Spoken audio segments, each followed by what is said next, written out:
Hello and welcome back to the Bird's Eye View podcast. We are here on Friday, January 10th. I don't know if it's too late, but Happy New Year to our listeners. We are officially back in 2025. I'm your host, Zach Worden, joined as always by Jori Negin-Shecter. And Jori, how were your holidays? My holidays were good. It was nice to spend time with the family, nice to get away for a little bit, nice to enjoy some warmer weather. But we're back in Toronto. We're back. And I don't know if you can hear, but it seems as though the airline bug or whatever has seemingly followed me. So we'll be battling through this one. But nonetheless, good to be back on the mic and good to be talking some more Toronto Blue Jays.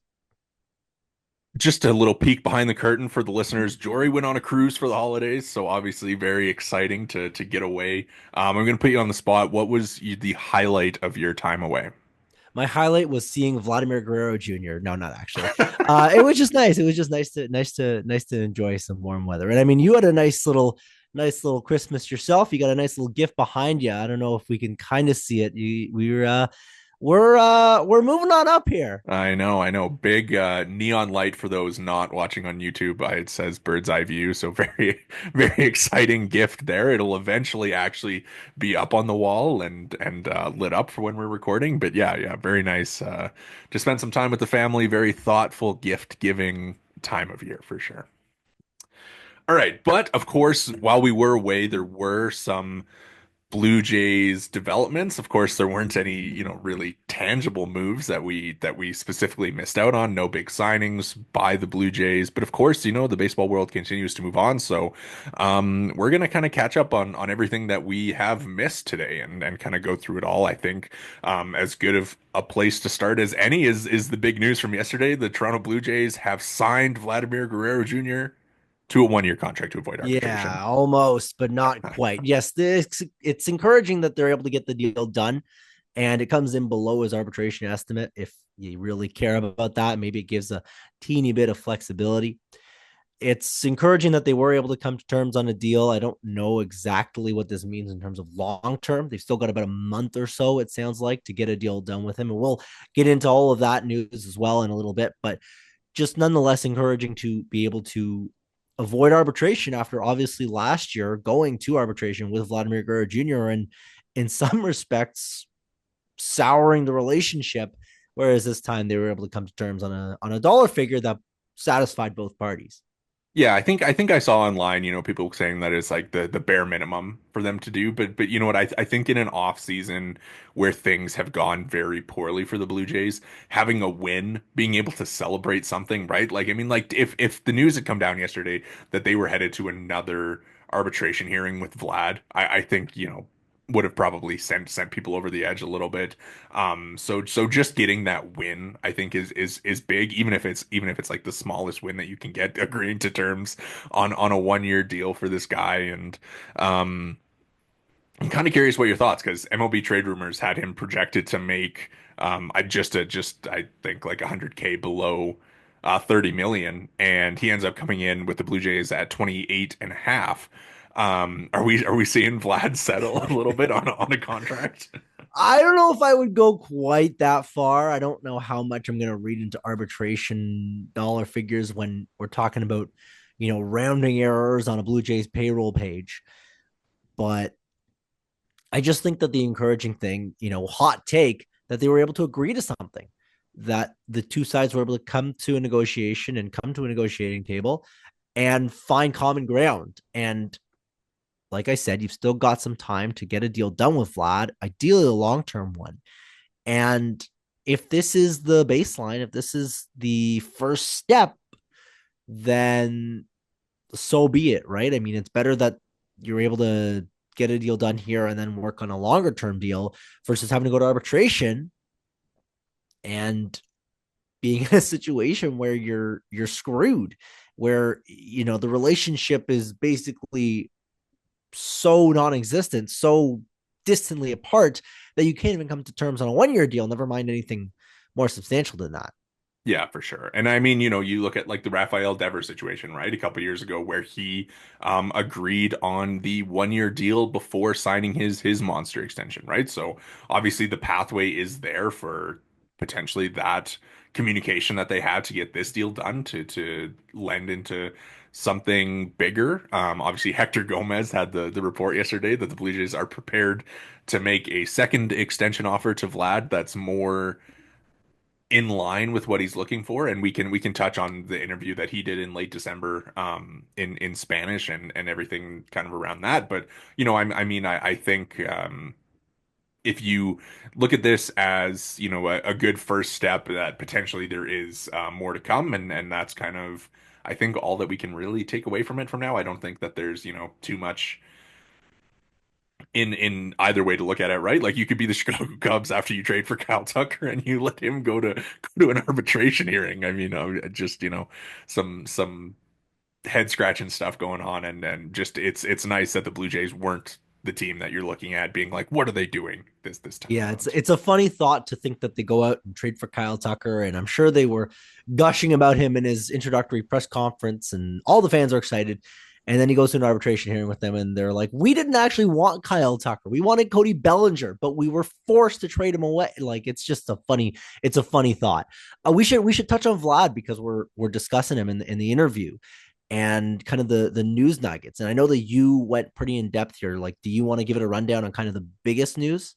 I think the biggest news is that he said, of course, that the Blue Jays were not even close on a contract extension for him. Obviously, it's the reporting has been that the $340 million contract offer that was extended to him came before the Juan Soto contract, but then there's, some people from the translation of his interview saying that he said that it came after the Juan Soto contract. So obviously neither of us are fluent in Spanish or being able to kind of go in and translate it ourselves. So, it depends. The reporting has been that it was before. He's apparently in this interview said that it was after. I think if it was after, that's pretty embarrassing.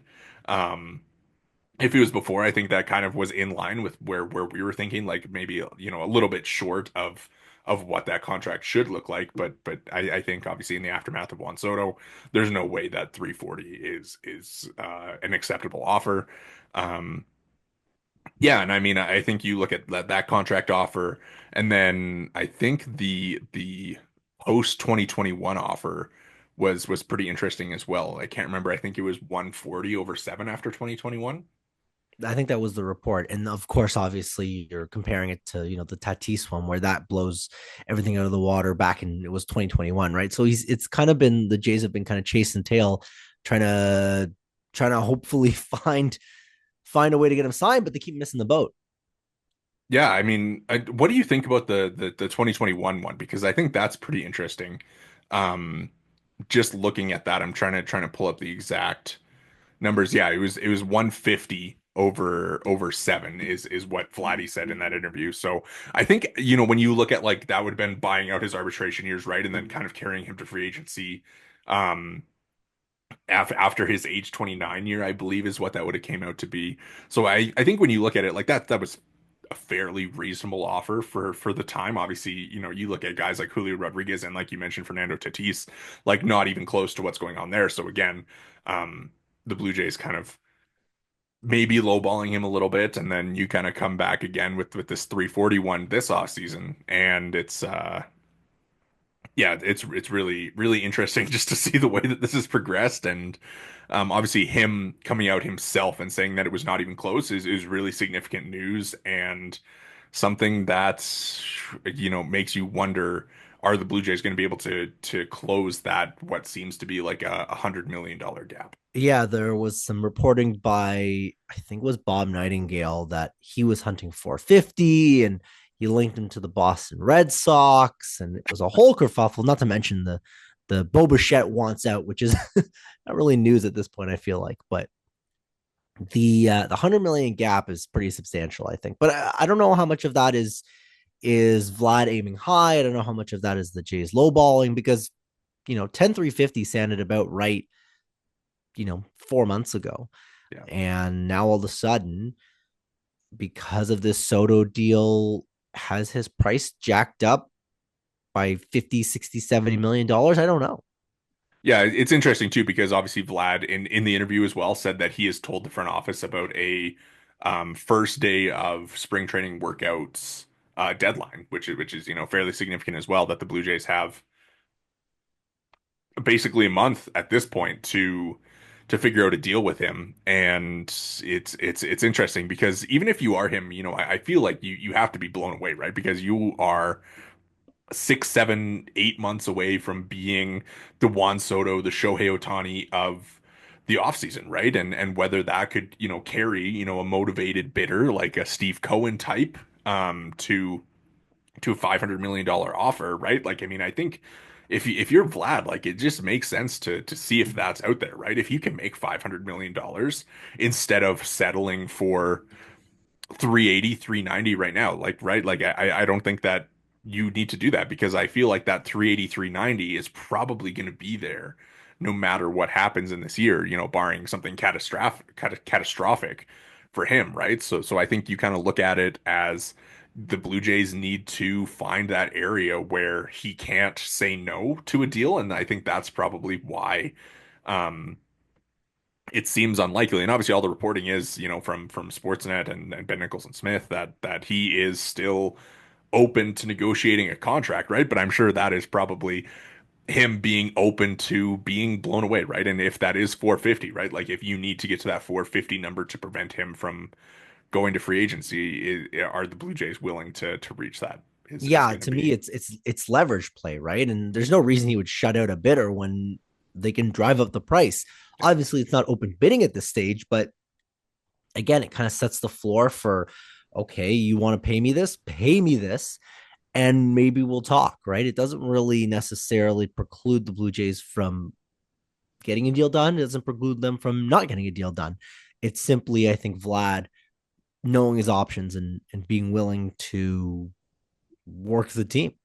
Yeah, and I think you look at it too, right? Like this is a second generation MLB talent. Same goes for Bo Bichette, right? Like these guys entered Major League Baseball knowing the business and I think knowing their value, right? Like they know what they're worth and they probably have an extreme expectation for what they are going to make as Major League Baseball players, having seen their fathers go through it, right? So I think, it's a different situation than like somebody who, like a Ronald Acuna, right? I mean, I know Vladdy mentions the Ronald Acuna contract in that interview and talks about how everybody was kind of surprised that Acuna signed it, but for a guy who is like a first generation guy, you get $70 million put in front of you. It's really tough to turn that down, right? Whereas Exactly. a Bo Bichette and a Vladimir Guerrero Jr., like $70 million, like they're kind of like, wow, yeah, like I mean, I've seen that amount of money given out before, and it's not not going to be life changing for me. So I'm going to hold out and see what I can make myself worth on in an open market.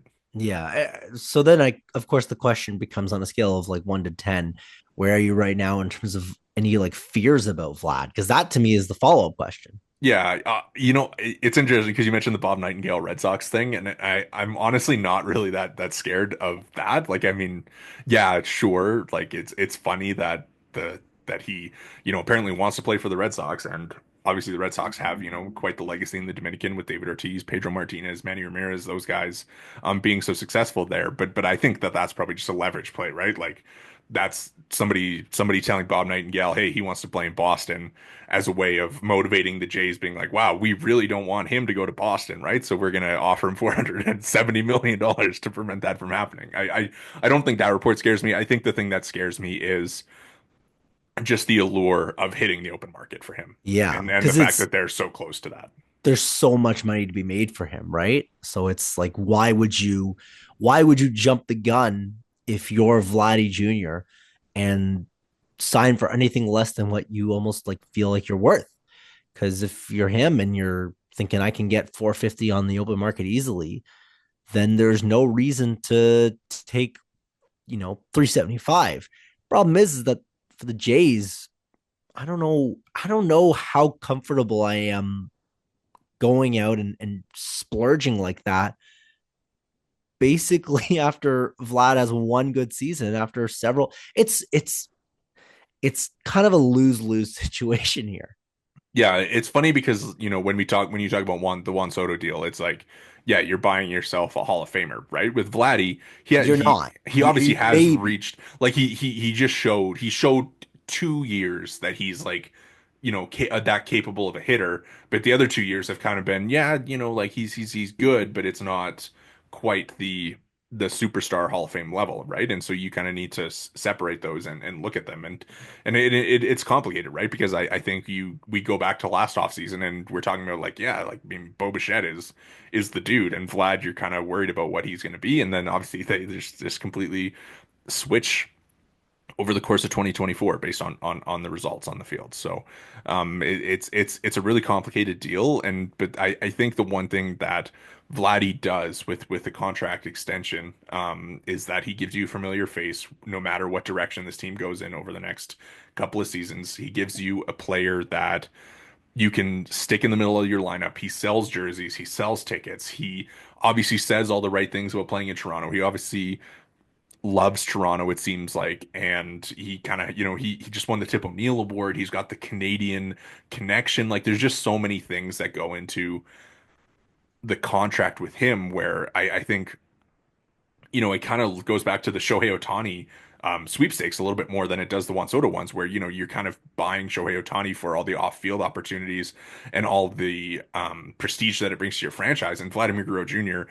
does that as well, being a guy who was born in Canada. He is the son of a Hall of Famer. He has, an enjoyable personality. He's fun to watch. He hits big home runs. He hits the ball hard, and he is a guy that you can just lock in.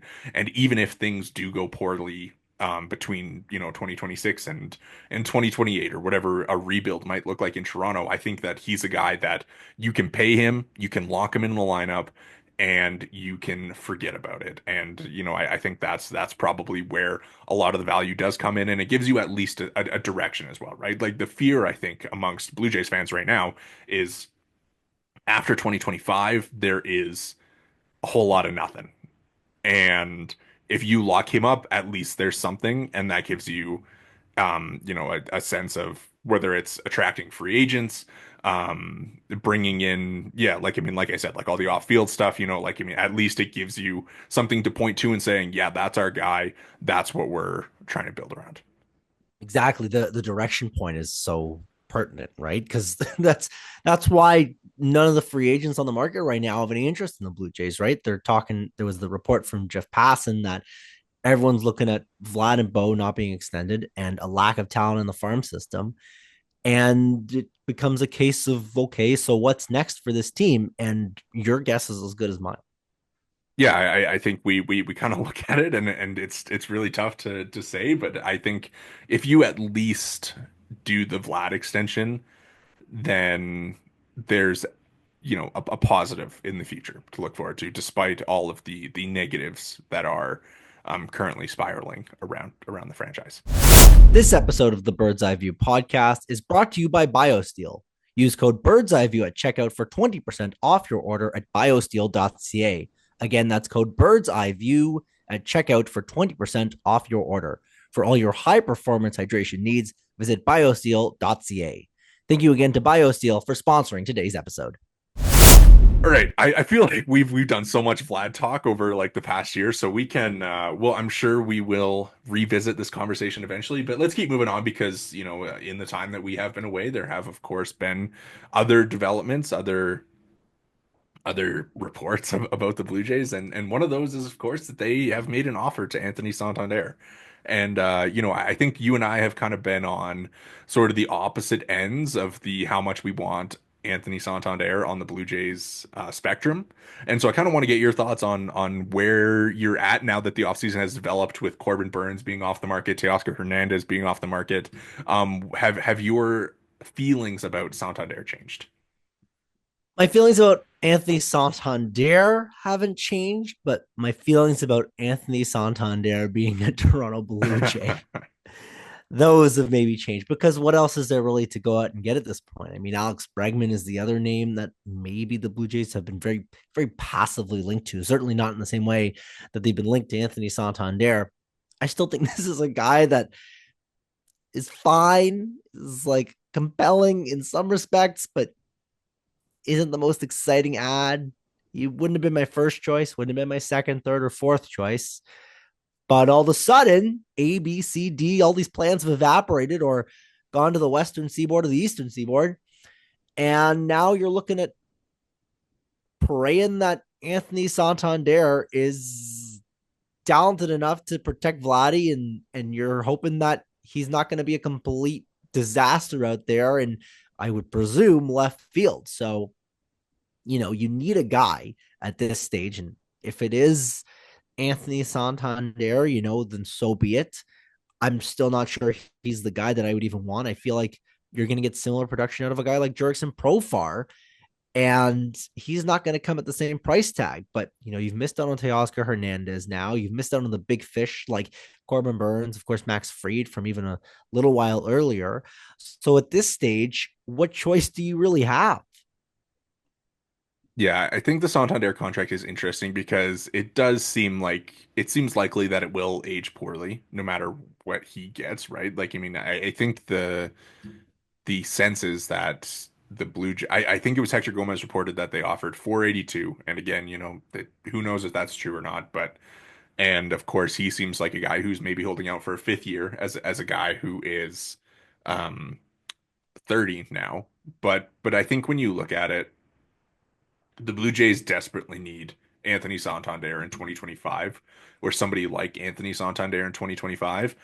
And realistically, I think if you look at it, like you need to get him in 2025 because this is your last kick at the can in theory with Vlad and Bo.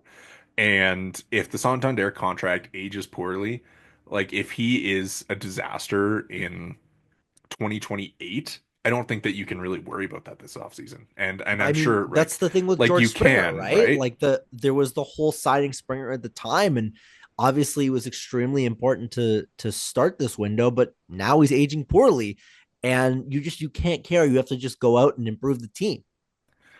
Like if George Springer is healthy in like healthier in the beginning of his contract, like I think that you're looking at that a little bit more fondly than you are right now. And I think Santander is kind of in the same thing, right? Like if he comes in next year and hits 35 home runs, like that's a huge boost for this offense, right? Like they need a guy like that who can come in, hit some home runs, drive in some runs, hit behind Vladdy and kind of give them a little bit of pop in the middle of their lineup. And he's a switch hitter. He fits the lineup really well, right? Like, I mean, I know the defense isn't great, but again, they have so many great defenders. I'm sure playing next to Dalton Varsho would do wonders for him. He played first base for Baltimore last year, so you can slide him into DH, give Vladdy some days off, put Santander at first, kind of stuff like that. I think there's ways where the that you can accommodate his bat and get him into the lineup and just let him hit home runs, which the Blue Jays obviously need some of. And I think when you look at it, right, like a guy like that coming into the middle of their lineup, like kind of seems to slot everybody into roles that they are a little bit more appropriate for, right? Like right now, if you built the Toronto Blue Jays lineup on January 10th, like you might be looking at Alejandro Kirk as the Blue Jays cleanup hitter and who like Will Wagner as the Blue Jays DH, right? Like, but if you bring Anthony Santander in, that at least slides everybody down a little bit, and I think that it just overall cleans things up and puts everybody into a role that they are better suited for. Yeah, it completely changes the dynamic of the lineup just based on the fact that he's probably would be the second best hitter on the team, maybe third best if he signed with the Blue Jays. And the Blue Jays need another big bat right at the top of their lineup. And wouldn't you look at that? Anthony Santander makes a ton of sense. Again, I don't love him as a concept, but I just am struggling to find better solutions. Yeah, I mean, and obviously, like, I mean, we can kind of go into that a little bit, right? Like, he chases a lot and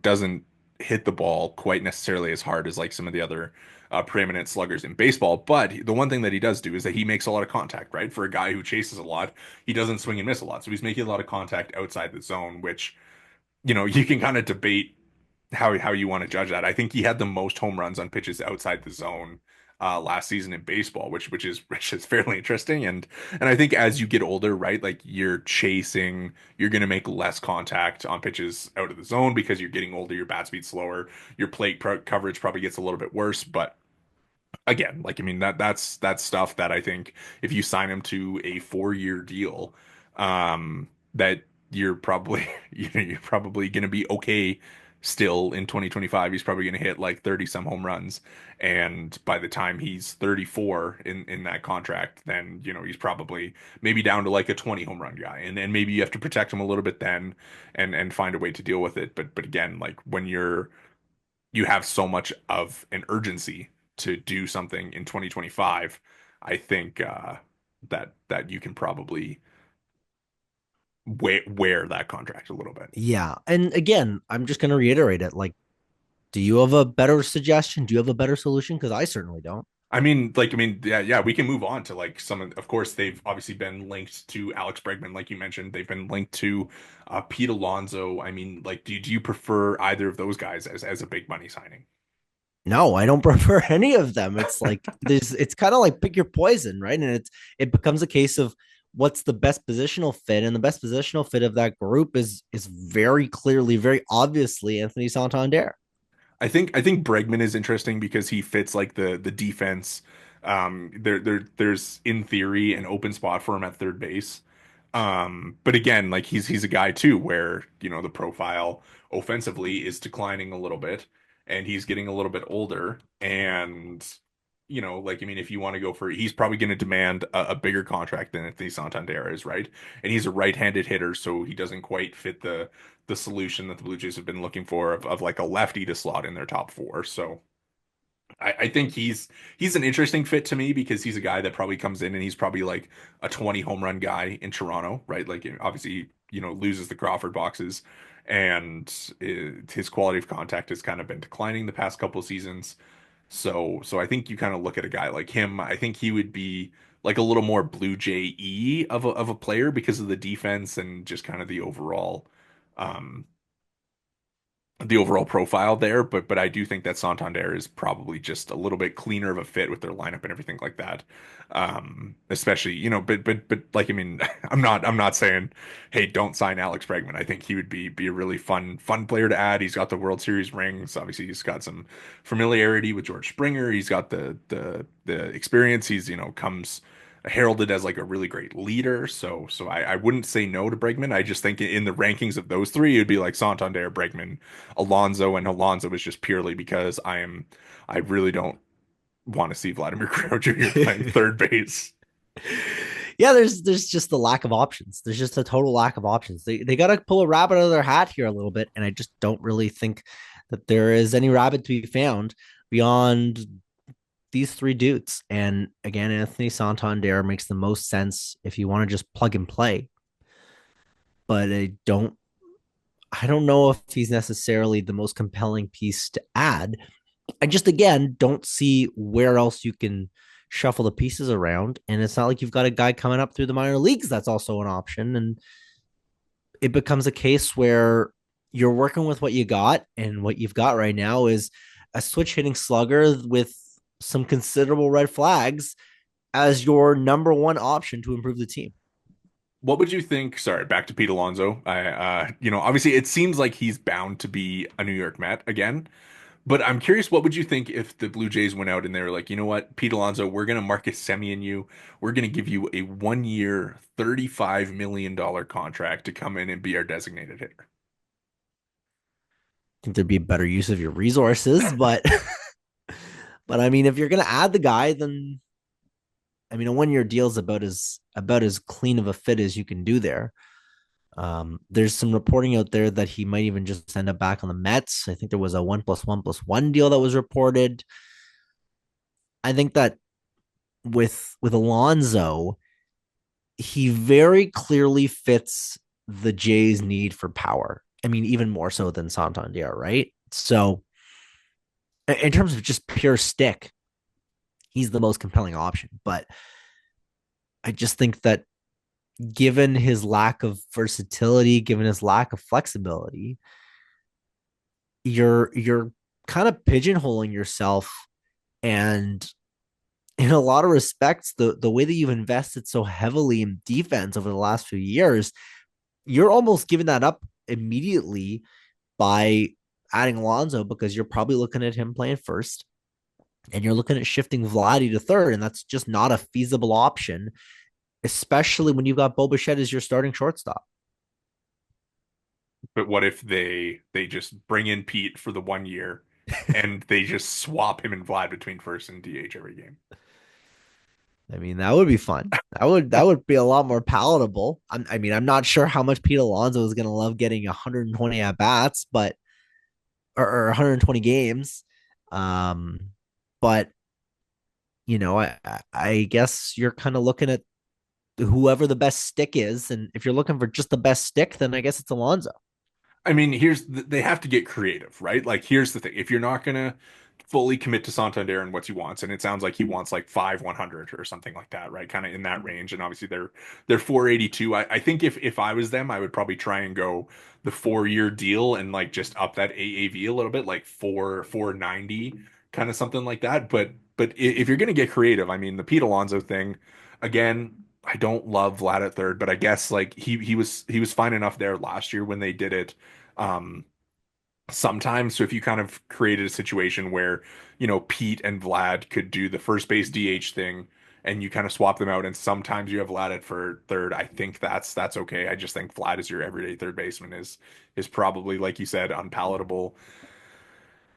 And I mean, Pete's got the power. He's coming off like kind of a poor year, so obviously that's why he hasn't been signed yet, right? Like, I mean, you look at a guy with his profile, like, I mean, he just hits home runs. And I think it would be an interesting ad. And if you're trying to get creative, like a 1 year deal for a guy like that, obviously it worked with Marcus Semien. Um, you're what's that tweet that's going around like now? Like everything's gonna work out as long as this specific set of circumstances happens exactly this way. Like it's kind of like the 2021 offseason, right? Like the Blue Jays, you got to find a guy who's gonna pitch above his head like Robbie Ray and hit 40 home runs like Marcus Semien. And if you're looking for guys on 1 year deals to do that, I guess Pete Alonso is maybe the best bet to I do don't that. know if there's a better bet than that. I don't know who your Robbie Ray is, but maybe Ariel Rodriguez finds an extra gear this year. Yeah. I'm not really totally sure, but it's kind of like you're running out of options here. Yeah, so I mean, like, yeah, like we've said the whole time, it's gonna have to be a creative solution if you don't land those guys. And I I just talked myself into a 1 year deal with Pete Alonso, so that's fun. All right, well, I'll let you know when I'm on your page because I'm not quite Okay, there yet. okay. Let's move on to some of the other guys that they've been connected to. Obviously, Jose Quintana has been a name thrown out there. I believe Kenley Jansen and Carlos Estevez, Yohan Moncada, Mark Feinsand connect them to Jack Flaherty. Do any of those guys like pique your interest? I guess Flaherty maybe a little bit compelling. I mean, Quintana, we messaged in the group chat. That guy, it's just pure slop. So I'm not really quite sure how interested I am in him, but I guess if you need a fifth starter, he's not the worst possible option. He might be one of, but not the. I I don't know. I mean, unless Yohan Moncada is going to run a 400 BABIP, and I know we talked about him earlier in the offseason, I'm not totally sure if anyone in that group is all that compelling. And I don't necessarily feel like there's, you know, a guy there that would be a bad guy to, add to your team.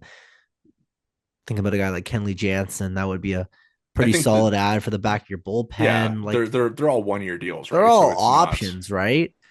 Just none of them are that exciting. I'm much more compelled, on the reliever front. There's been a little bit of Tanner Scott whisper, a little murmuring. I mean, Jeff Hoffman wouldn't be a bad guy to convert to a starter. I feel like The Ryan Helsley, more Steven Matz trade. there's more compelling guys to add if I'm the Blue Jays than really anyone from that group that was named, save for maybe Flaherty. I didn't say Alex Verdugo, but of course they were connected to Alex Verdugo, and I can't think of like a worse ad for them to make this I can't offseason. think of there's nowhere for this guy to play. I don't think that there's any difference between Joey Loperfido, Davis Schneider, and Alex Verdugo. Yeah, there's just like why would you bring like literally if you're bringing in Alex Verdugo, like he's just blocking Alan Roden, he's just blocking Joey Lopapito, just blocking Jonathan Clase, just blocking David Schneider, just blocking like all these guys that can just like Yeah, get needless reps to in left say, field. makes Like no sense. that connection. I don't know if teams are like taking this. Yeah, we're just gonna connect the Blue Jays to our agents are like, yeah, we're just gonna connect the Blue Jays because that's what everybody's doing. But oh man, Alex Verdugo would be not great. It would be a strange ad. One thing that we did not discuss on our last episode, I believe it happened just after we recorded, is that they signed Josh Walker on a major league deal and DFA'd Hagen Danner, who was recently claimed by the Seattle Mariners. We talked about it in the group chat. I just like, like it's one of those things where I don't quite understand because obviously Josh Walker, um, not a great stuff guy. He has not great command, but like I mean, kind of has some good strikeout numbers. And Hagen Danner is a guy that they've developed in their own system, and I kind of just don't understand why you're picking this group of guys that you've claimed off waivers over the last few years over this guy that you kind of developed yourself and you don't really know what he is at the major league level versus all these guys that you do know what they are at the major league level. So, I mean, like, what are your thoughts on Josh Walker and getting him to replace Hagen Danner on the 40? I know it's a major league contract, but he has the option, so there's not there's not the need to keep him on the major league roster. Yeah, I don't have a ton of thoughts. Again, these are fringe 40-man guys, but to let Hagendanner go for nothing, just a move that to me doesn't make a lot of sense. And I don't necessarily think that Danner was going to necessarily be a major part of the Blue Jays bullpen, but given that he had options, given that you developed him to, pick him over a guy like uh, Nick Robertson, I mean, name any one of the about million guys they claim between July and November. I'm not totally sure exactly what that is supposed to accomplish. Uh, Maybe you're just really down on him, I guess, but I think that the optionability is the part that's most confounding to me. Is that you've got a guy that is potentially going to be a bit of a shuttling guy. I mean, Zach pops out of options, so now you're looking at someone else is going to have to play that role. Who is that now, right? I mean, all these guys you've claimed on waivers were out of options. So I'm not really totally sure what that decision making process was like, but it doesn't pass the sniff test to me. Yeah, we'll see. We'll see what Josh Walker ends up being. I don't know if he's going to be the lefty. I know they obviously need lefties in the pen. Like right now, as it stands, Brendan Little is their only guy, and obviously Brandon Eisert's on the 40, Easton Lucas is on the 40. So they kind of do lack that lefty out of the pen. But we'll see how it plays out. I mean, obviously it's not the biggest like deal. I don't think like it's relievers who have very little major league experience, so you don't really know what they're going to be. So I don't necessarily hate like taking a shot on a guy that maybe you're convicted can be a good left-handed reliever at the major league level. I just think it would have made more sense to me if they had, you know, signed Josh Walker and then DFA'd like Brett DeGus or something like that. Yeah, there's other guys that I would have Yeah. DFA'd first. Listen, I have enough deference for this front office that I believe they'll be able to find a talented, reliever out of a scrap pile. Not that they've really done a lot of that kind of stuff, but if they're in a Walker, then you know, I guess that's fine with me. And maybe he turns into a guy, maybe he doesn't. But Yeah. low stakes, just Yeah. strange decision making. Yeah, for sure. All right, before we kind of finish off here, I know there was the one day that the Burns and the Teo stuff came down and you messaged in the chat. I think it was after the Teo signing, you were like, "Oh, Teo or whatever." And then I was like, "Yeah, rough day." And you're like, "What else?" Or maybe it was Burns. I think it was Burns that you messaged about it. And then I was like, "Yeah, rough day for Jay's interests or whatever." And then obviously, Teo had signed earlier. So I just kind of wanted to get your thoughts on the Blaze or the Jays being connected there and then missing out on both of those guys and maybe just your general thoughts on Corbin Burns Yeah, kind of I shocking the can't. world. I'm not gonna lie. That was a tough day. I mean, I'm not gonna say I was living a rough life or anything. I was out at sea, but it was not fun to catch those two notifications. The tail one I think was a little more of a surprise from the Blue Jays perspective, but the Burns to Arizona stuff, just a straight shocker. Um, Obviously all the stuff comes out later that he wanted to remain in the state and he wanted to be at least on a team with a facility in Arizona. So I get why that happens. He has kids now where he's wants to be home, but just a complete out of nowhere. And of course, I mean the Diamondbacks continue their rich history of signing late 30s, mid 30s former aces as we go from Greinke to Bumgarner now to Corbin Burns. And all I'm saying is that Kevin Gosman expires in 2026, and I wonder if he's next. But I mean, just a huge surprise on every stage. That deal for sure. Yeah, would have really enjoyed Burns. Obviously, I think that we are both Burns enjoyers, and the way that he turned his season around last year. I mean, obviously, I know the red flags were popping up about like the movement on his cutter, and it seemed like he kind of got that back, and he's kind of does the thing where he's throwing a bunch of pitches now, and but he's still high stuff guy, really good pitcher, durable, like A plus plus health there.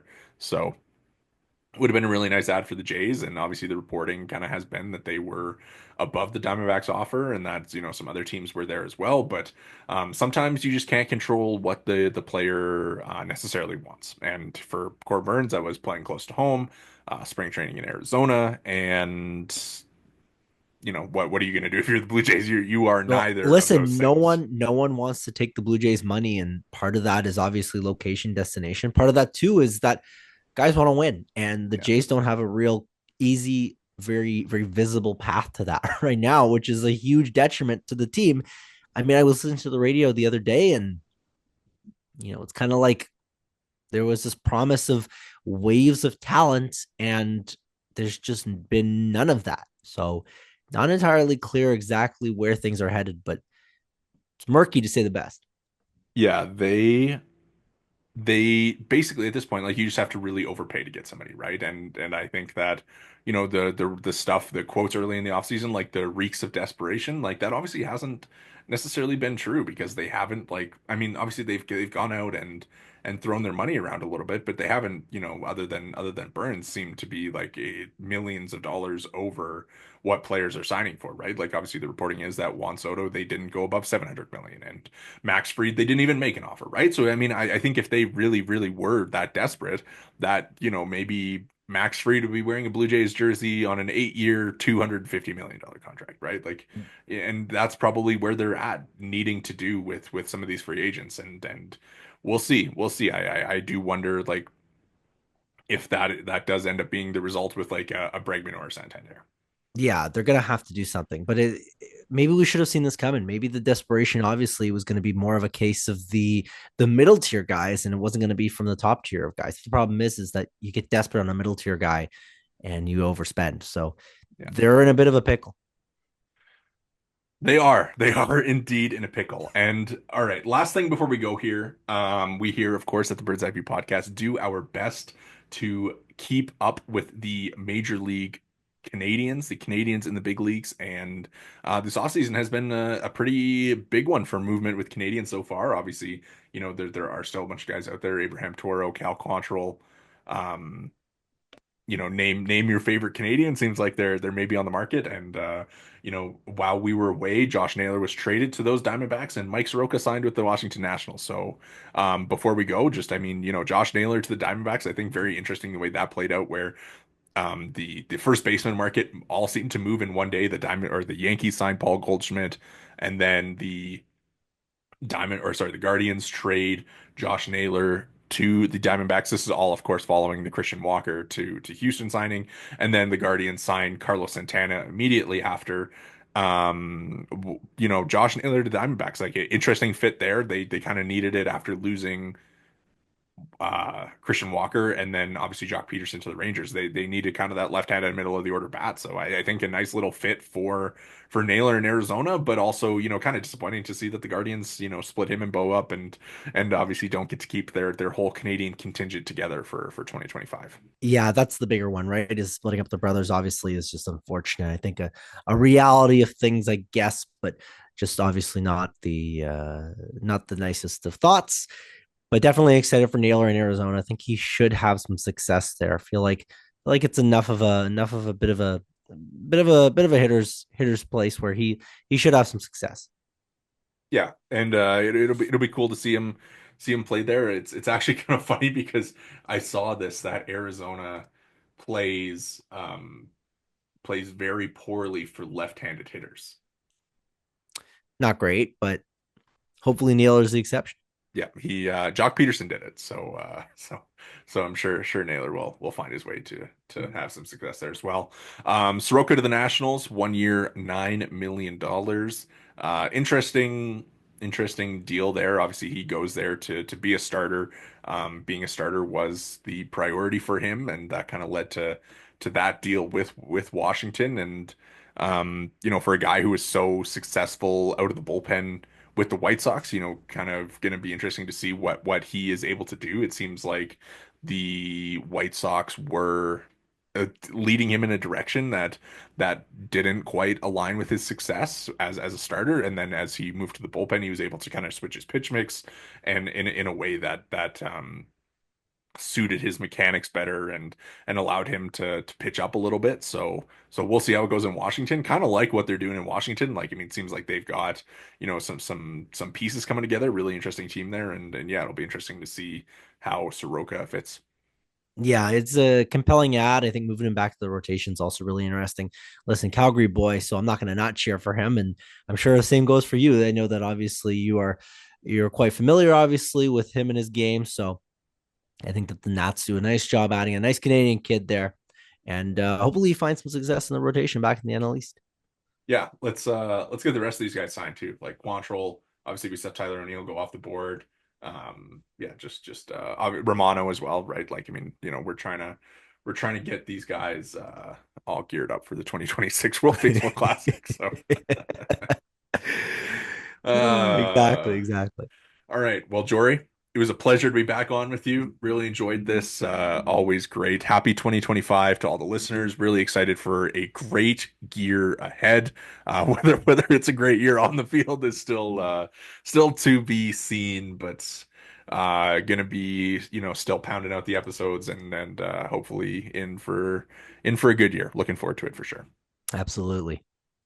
All right. Well, make sure to hit the subscribe and like buttons if you're watching on YouTube. You can find us there at the Bird's Eye View Pod. If you're listening along on the podcast provider of your choice, make sure to drop a follow and review. If you have any topics you want us to cover or just want to shoot us an email, we are on Gmail at birdseyeviewpod@gmail.com. You can follow us all on Twitter. I am at Worden_Zach.